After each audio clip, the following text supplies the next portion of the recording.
రే కళ్యాణ్, నేను మీ ఇంటికి వస్తున్నా, రెడీ అవ్వు, బయటికి వెళ్దాం. సరే, నేను స్నానం చేసి రెడీగా ఉంటా, వచ్చేసి. హలో, నేను రెడీ అయిపోయా. ఎక్కడున్నావు నువ్వు?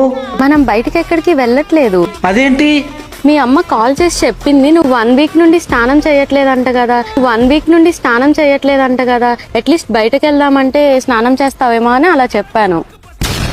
నిన్నే నమ్మి చేశానే నేరం, కల్లే తెరిచి వెళుతున్న దూరం, ఊపిరి ఆగేలా ప్రాణం పోయేలా ఉందే నువ్వు చేసిన మోసమే. నువ్వు ప్రపంచమంతా ఎదిగినా నాలాంటి అమ్మ ఇంకోటి దొరకదు నీకు. నాకేమైనా పిచ్చి అనుకుంటున్నావా? ఇంకో దాన్ని కూడా నీలాంటి దాన్ని ఎత్తుకుంటున్నా. फाइनली हम लोग मिल ही लिए। हाँ। वैसे तुम करते क्या हो? आई एम TRSE, मतलब? Traction restoration specialist engineer. Oh wow, मतलब तुम सेटल हो यार। हाँ वो तो है। तुम क्या करती हो? मैं